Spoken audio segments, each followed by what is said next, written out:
নমস্কার বন্ধুরা, শিউলির রান্নাঘরে স্বাগতম। আজ আমি চটজলদি দারুণ একটা রেসিপি আপনাদের বানিয়ে দেখাবো। ঘরে থাকা কয়েকটা মাত্র উপকরণ দিয়ে বানাবো।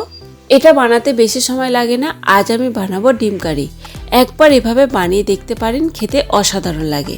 ডিম কারি বানাতে কি কি লাগছে আর কিভাবে বানাচ্ছি আপনারা স্কিপ না করে দেখতে থাকুন।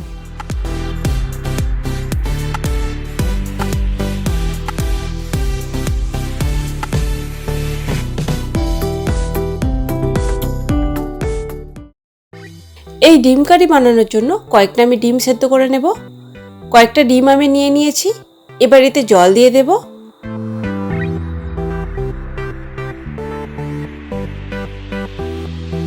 আর সামান্য লবণ দিয়ে দেব।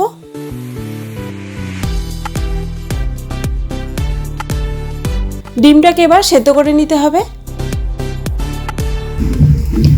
এই ডিম কারি বানানোর জন্য আমি এখানে দুটো বড় সাইজের পেঁয়াজ নিয়েছি। এবার এই পেঁয়াজগুলোকে আমি কুচিয়ে নেব।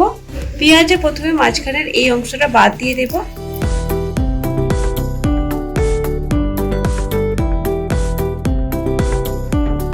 এবার পেঁয়াজটাকে দুটো ভাগ করে নেব। এবার পেঁয়াজটাকে ছোট ছোট করে কুচিয়ে নিতে হবে।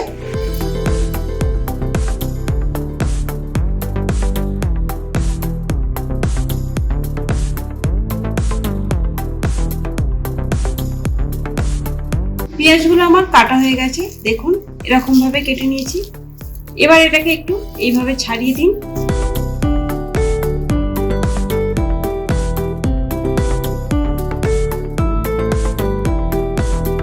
এবার এটাকে একটা জায়গায় তুলে রাখবো। একটা টমেটো নিয়েছি, এই টমেটোটাকে আমি ছোট ছোট করে কুচিয়ে নেব। আপনারা চাইলে টমেটো পেস্টও দিতে পারেন।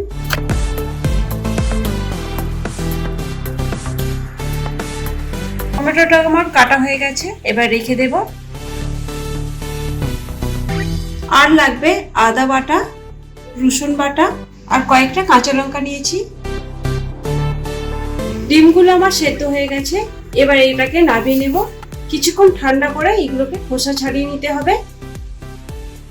ডিমগুলো আমার ঠান্ডা হয়ে গেছে, এবার খোসাগুলো ছাড়িয়ে নেব।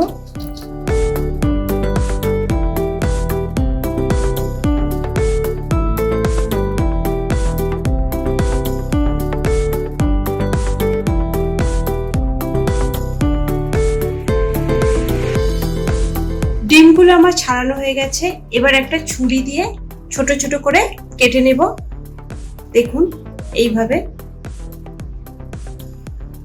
কেটে দিলে ভিতরে মশলাটা লবণ ভালো করে ঢুকে যাবে আর খেতেও ভালো হবে।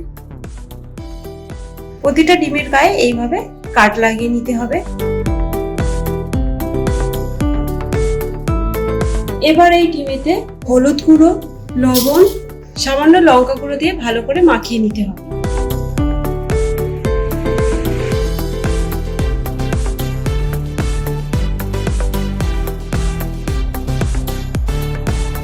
ভালো করে মাখিয়ে নিয়েছি, এবার আমি ডিমগুলোকে ভেজে নেব। কড়াতে সর্ষের তেল দেব ডিমগুলো ভাজার জন্য। তেলটাকে বেশ ভালো করে গরম করে নিয়েছি, এবার ডিমগুলো ভেজে নেব।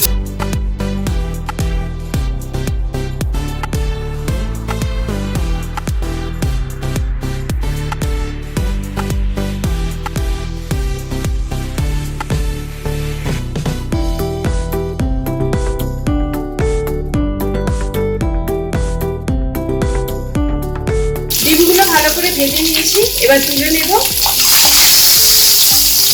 দেখুন এইভাবে ভেজে নিয়েছি।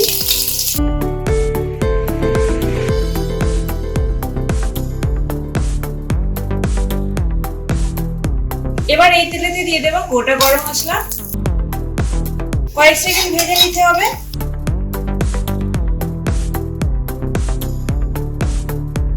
এবার এতে কুচিয়ে রাখা পেঁয়াজগুলো দিয়ে দেব। পেঁয়াজটাকেও ভালো করে ভেজে নিতে হবে।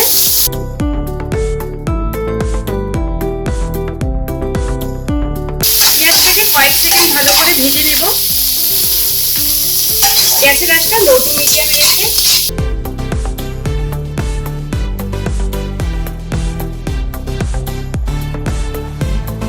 এই রান্নাটা আঁচটা কমিয়েই করতে হবে। কয়েক সেকেন্ড আমি ভেজে নিয়েছি। এবার এতে দিয়ে দেব লবণ, হলুদ গুঁড়ো, কাশ্মীরি লাল লঙ্কার গুঁড়ো শুধু রঙের জন্য দেব। এবার কয়েক সেকেন্ড কষে নিতে হবে।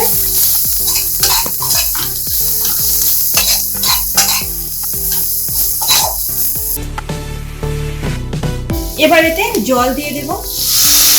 পেঁয়াজটাকে ভালো করে সেদ্ধ করে নিতে হবে। আরো একবার ভালো করে নাড়াচাড়া করে নেব। এবার ঢাকনা দিয়ে কিছুক্ষণ ফুটিয়ে নেব।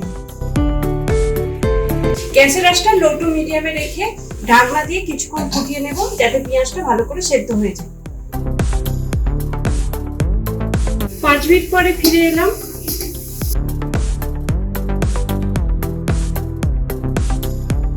পেঁয়াজটা বেশ ভালো করে সেদ্ধ হয়ে গেছে। দেখুন, এতে গ্রেভিটাও খুব ভালোভাবে হবে। আজ আমি খুব সহজভাবেই ডিম কারি বানিয়ে দেখাচ্ছি। এবার এতে দিয়ে দেব আদা রসুন বাটা, রসুন আদা বাটা দিয়ে দেব। এবার মশলার সাথে ভালো করে কষে নিতে হবে।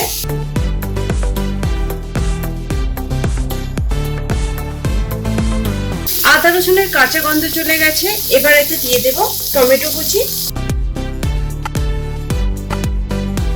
এটাকেও ভালো করে ভেজে নিতে হবে। গ্যাসের আঁচটা কমিয়ে কিন্তু এই রান্নাটা করতে হবে। এবার এতে কিছু গুঁড়ো মশলা দিয়ে দেব। লঙ্কা গুঁড়ো আপনারা ঝাল বুঝে দেবেন, ধনে গুঁড়ো, জিরে গুঁড়ো। এবার মশলাটা ভালো করে কষে নিতে হবে।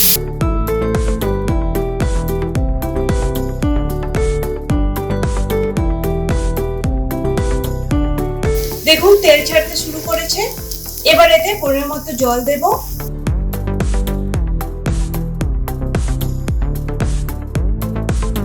আরো কিছুটা জল দিয়ে দেব। এবার গ্যাসের আঁচটা একটু বাড়িয়ে দেব। এটাকে এবার কিছুক্ষণ ফুটিয়ে নিতে হবে। আর ঢাকনা দেব না, এইভাবে ফুটিয়ে নেব।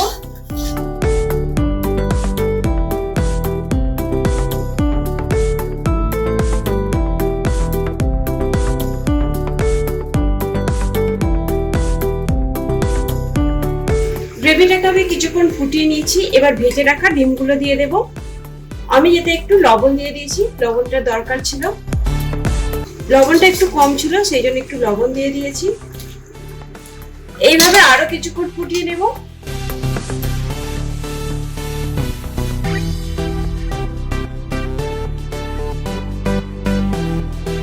গ্যাসের আঁচটা লো টু মিডিয়ামে রেখেই এই রান্নাটা করতে হবে। আর এইভাবে আমি ফুটিয়েও নেব।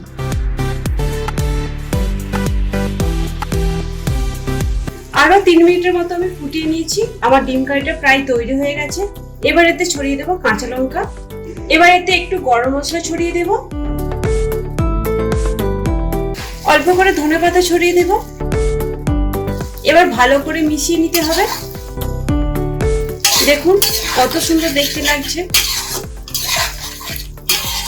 ডিম কারি আমার তৈরি হয়ে গেছে। এবার নামিয়ে নেব। এবার গরম গরম ভাতের সাথে পরিবেশন করুন। এটা খেতে অসাধারণ লাগে। আজ আমি খুব সহজভাবে ডিম কারি বানিয়ে দেখালাম। আপনারাও এভাবে বানিয়ে দেখবেন, খুবই ভালো লাগবে খেতে। আর আমার এই ভিডিওটা যদি আপনাদের ভালো লাগে, লাইক শেয়ার কমেন্ট অবশ্যই করবেন।